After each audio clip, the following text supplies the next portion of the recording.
Yes, and we are live in Boca MMA and Horizon Science Academy. Here we are with all of these tremendous athletes that you see here in front of the camera. This is our first press conference, Battle at the Hawk's Nest 2023. Everybody give a quick what's up to the camera. Yeah. We're going to get right into it. Everybody, please remember to keep your voice nice and loud without yelling. You guys yell at each other outside. There's no reason why we can't speak clearly in here. First question up. This one is going to be for Garen, for Gigi. Now, Gigi, you seem to have a very aggressive style when it comes to the mat. Now, your opponent is known for being powerful. My question is, are you going to take the time to match strength with strength, or are you going to try to find a different way to victory? Master strength. Master strength. You're going to master strength? It's just all about the strength? To Maria. To La misma pregunta, the same question. You're strong, she's strong. Do you have other things in your arsenal, or are you just going to match strength? I'm just going to match strength too. Whoa, okay. Cordero. Yeah. Being a smaller contestant here, how are you gonna play the little game? No. I'm trying to try to get on top and try to tap him out quickly. Try to get on top, bro. Okay. Now, can I piggyback on that? Tapping him out quickly. Are you looking for a specific technique or whatever he gives you? Whatever he gives me and specific technique. Which one are you looking for? Real choke. The rear choke? That seems to be one of the favorites here. Except for one of our competitors, Maria. Instead of the rear choke, you have a tendency to always go for the armbar. Why is that?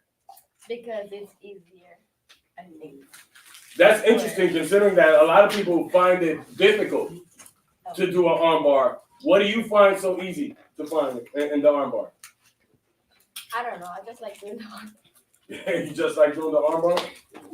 Okay. They let me. Milani, you have undoubtedly strong legs, so are you gonna use them this match? I am, and I'm gonna try to use them a lot, just because my arms is not as strong as my legs. So with the time that I have, I'm gonna try to make them. With the time that I have, I'm gonna try to make them stronger or as strong as my legs. So, yeah. So would it be safe to say that you're going to be playing a low game? You won't be fighting so much with the hands. You're going to be definitely looking for those legs. Yes. Are you going to be using just your regular takedown, grabbing a single leg, or are you looking for the trips? Most of my opponent is taller than me, so I will try to aim for the legs first and like go straight for the legs because I'm shorter and I'm closer to their legs. So taking them down that way would be easier for me. That's fantastic. It's on you. Okay. Amanada. So we have made recent changes to the matches. So how do you feel about fighting like 2 matches? I feel confident because if I win both my matches, I'm number 1, and I'm gonna be up for the belt. So having 2 matches is gonna give me a better chance. And yeah, I'm confident and I feel excited. Does it put any pressure on you at all? A little bit, because knowing that it's 3 rounds and it's like 30 seconds each round. I think. 2 minutes each round. 2 minutes each round, and it's gonna be 2 matches in between the matches I have. I feel like I'm gonna have very limited time because I gotta train before I get out in that octagon. So yeah, it's a little bit of pressure. I feel like it's being applied. So which one of your 2 opponents do you feel will be the easier match? Which one will be the harder match, and why do you think? I feel like both my opponents are kind of equal. But I feel like for the one that I feel is gonna be harder, and the one I feel like my second round is gonna be easier. My first round might be a little bit harder because my first round, the opponent is not very much height difference to me, and being tall and like so it's easy for me to wrap my legs around them, and it's easy for like get that headlock to get them to tap out. So, but my second round, I went against her, and she kind of struggles. She struggles, so I feel like my second round is gonna be easy. Speaking of struggling, Andreas, you used to struggle, and in the past month, you just started going up levels, surprising everyone from your strength to your agility, your footwork. Your footwork has been absolutely amazing. You don't fight tall anymore. Your knees and legs are always ready to attack. And it almost seems like it happened overnight. How did that come across? I don't know. It just happened. I mostly trained with you, and I don't know. It just came naturally. So just one day, everything just started making sense? Yeah. That's fantastic. So how have you been preparing for this matchup? I've been preparing a lot. I told my mom. She got happy, and then she been making me do all these things by running up and down the stairs again. And then we also got some weights out of my house, so she be training me at my house. So yeah. You know what? Now that you mentioned the stairs, you never mentioned it before, but now that you mentioned the stairs, that makes so much sense. Because any type of stair work is fantastic for the legs. Like you can lift weights until the cows come home. Do half the time going up and down stairs, and it's a better workout than the weights. That's fantastic. I had no idea. You kept that in your pocket. I have another question, but this one is going towards DeMarco. DeMarco, in the last couple of weeks, just like Andreas, you've been going up levels and levels and levels. Now you're at a position where you might have 2 fights in one night. You get through those 2, next semester, you go up for the title. Now that doesn't surprise me. What surprises me is that you know for a fact that one of your training partners, which is Cordero, is actually up for the title and has a good chance of ending up with the belt.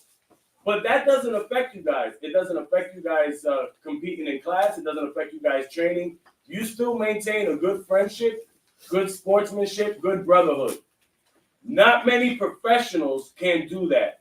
How is it that you put the competition aside and first act like a brother before you act like a fighter?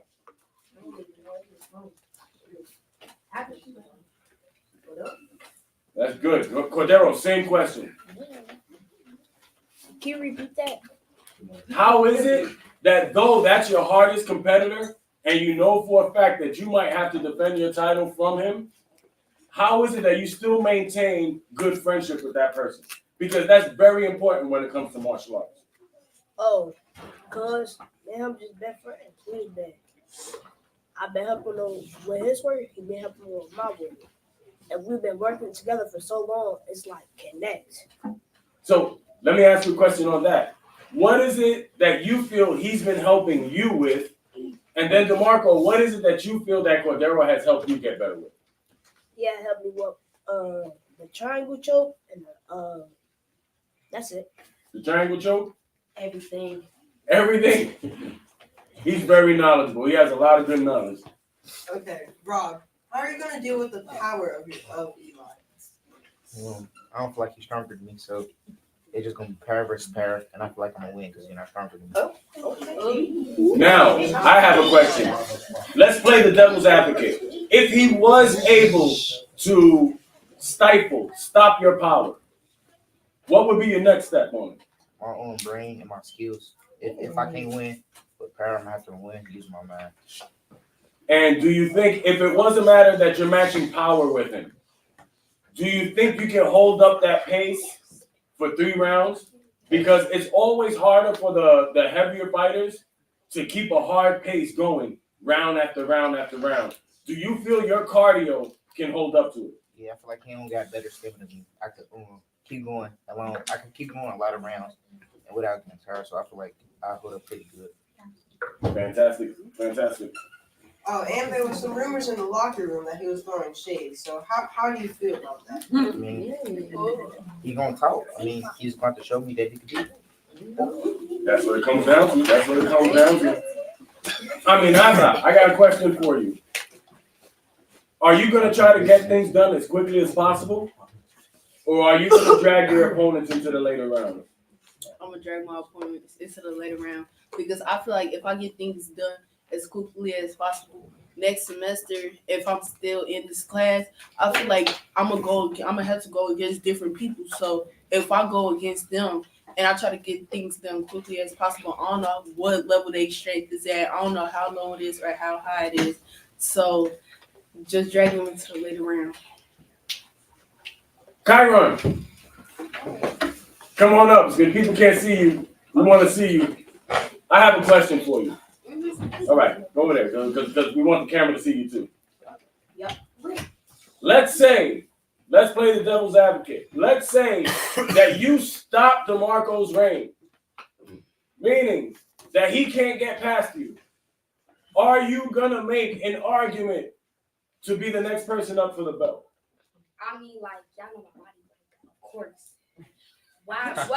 Like, because I feel like I got more stamina, and I feel like he's skinny and taller than me. I mean, I can go fast for his legs. That is one of your biggest weapons, the stamina. So that means you're ready to go all 3 rounds if it has to, doesn't it? All 3 rounds? All 3 rounds. Adding on to what Coach said, do you think your stamina can handle like dragging your opponents through all 3 rounds? Can you repeat it? Do you think your stamina can handle dragging your opponents through all 3 rounds? I feel like yes. Have you been training on that, or does it just come naturally? To answer your question, yes, I've been training for martial arts. I train at home. Walks, runs up and down the stairs, weights. I've been doing that at home, push-ups, sit-ups, doing all that, and plus I had experience in basketball. So some of the workouts that we do in martial arts, we did twice as much as that in basketball. So I feel like I still got an experience from that, and working out at home and still working out at school. So yeah. And your opponent for the second match, she's very short. So are you going to protect the legs, or are you going to go for the tall game? I'm going for both. We just gonna have to wait and see. I have a question for Kilari. I'm going to ask it in English and then in Spanish. In the past few weeks, you've shown an increase in strength that's ridiculous. Do you think that will get you the win? En los últimos par de semanas has demostrado una implementación de fuerza mucho más grande de lo que nos imaginábamos que tú podías dar. ¿Tú crees que esa va a ser la clave para tú ganar?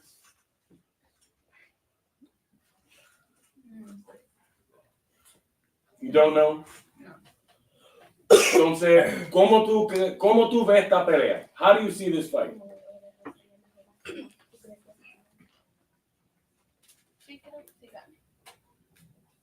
She said, sí creo que sí gana. She thinks she's going to win? All right. How?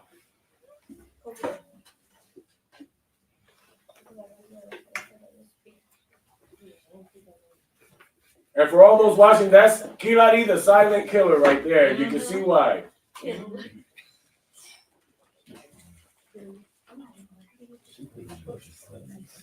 All right. I have another question. This one is for both Lorenzo and Dominique.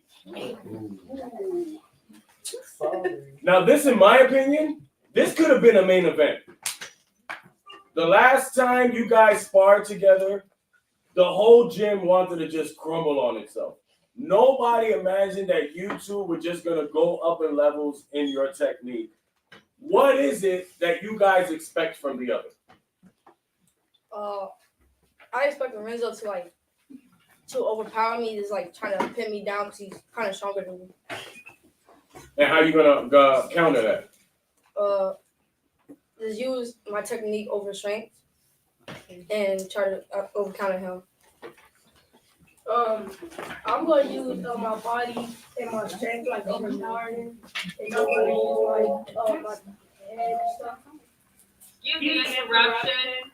Mr. Thompson and Ms. Woody, please report to the cafeteria. Mr. Thompson and Ms. Woody, report to the cafeteria.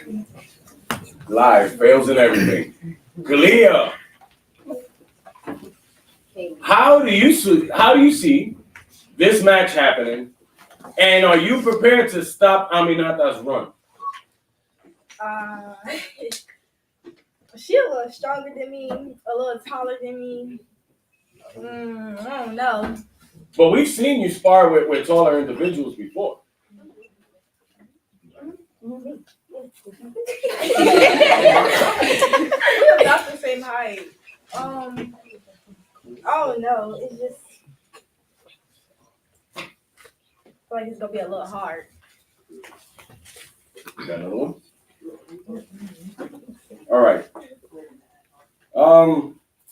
Well, unfortunately, some of the other ones aren't here. We're gonna open it up to a public Q&A, which means other than the press, we might have a couple of questions in here. Anybody have a question? Come on up and ask. In fact, wait. I have a question for one of the guys who are here who are one of the competitors. Kayshawn. Kayshawn, go over there. Go over there real quick. I want the camera to see you when I'm asking you.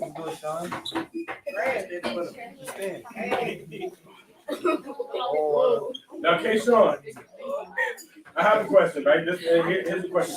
You have two fighters that you're coaching. You have Eli, you have Dominique. Now, this is the question. Do you think as a coach, as a cornerman, will you be implementing the same strategy for both of them? Or do you think they both have different things to offer for the fight? And how is it that you plan to push them to get the win? I don't know, to be honest, because Eli is like more heavy set than Dominique. But I feel like the fighter that Dominique has is like heavyweight too. So like I feel like if I teach him the techniques that Eli has, he have a better chance at winning.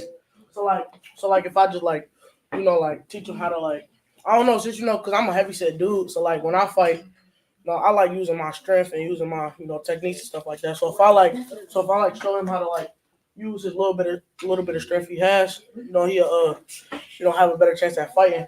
And then Eli, you know what I'm saying? Eli, I mean, he is going against Rob. I do have some hard times fighting Rob in a little thing down there. You know what I'm saying? But that gives you an advantage, doesn't it? Yeah, that do give me an advantage because I know how Rob fights and stuff. So since I know how Rob fights, I know because Rob sometimes he'll use his strength, but then he'll also use his techniques and stuff like that. So I feel like if I just teach Eli the stuff that Rob did to me sometimes, or when Rob sparred other people in the gym or whatever, he like what he does, stuff like that. So if I just teach Eli how to move around quicker, get faster, get better, get a little bit stronger than what he is, I feel like he'd have a way better chance at beating him. Now the communication between a corner and a fighter is essential because the corner is going to see things that the fighter himself can't see because they're on the mat. Who do you feel you have a better verbal communication with Dominique or with Eli? I feel like you know for a fact that the second you yell something out, it's like a video game controller. You know they're gonna get on you. I feel like Eli because I know this is out of martial arts, but I used to play football with Eli. So I feel like me and Eli got that connection because we both used to play the same position and we both have to be next to each other. It's like when I scream go right, he'll go right. Go left. I got right. You know what I'm saying? So I feel like in the middle of him fighting, I feel like if I scream some stuff out, he'll understand what I'm saying more than Dominique because this is my first year meeting Dominique. But Dominique is a good listener too, so I don't know. That is fantastic. And do you have any hints that you can share? Because as a cornerman, there's some stuff you can't share, you don't want to share because you don't want that to get out there. Is there anything you can share about being the cornerman for Dominique and helping him get that win? Nah, it ain't nothing I can share. I respect that. You got one for him? No, not right now. All right, thank you, Kayshawn. Thank you. Copeland, we got something for you. Get up in there. Copeland, that's 1, 2, 3, 4. You have 5 fighters that you're cornering on Friday. You got more athletes than I do. Do you have a favorite? Gigi. Oh, that was easy. Why? Because she fast, she's smart, and she's strong. All right. And let's go, since we had K-Shawn with the whole Robert Eli fight. Talk to me about Robert. What are your plans, and how is it that you're going to communicate what you need to communicate to Rob within that fight? Or are you just going to let him do his thing? A little bit of both, because Rob, he got good technique. He beat me multiple times. But I feel like there's certain things that he can do, like on the ground wise, that his movement and stuff, he just stay on one place, but I feel like he listens to me, so he'll be good. Rob is great. Now don't go anywhere, stay right there. Rob, question for you. How do you feel that having Copeland in your corner is an advantage? Excuse the interruption. We're on a lockdown at this time. Oh my God. Same class until further notice. Thank you. Want me to answer the question or not? Just hold it. We're going to zoom. Guys, can you get down?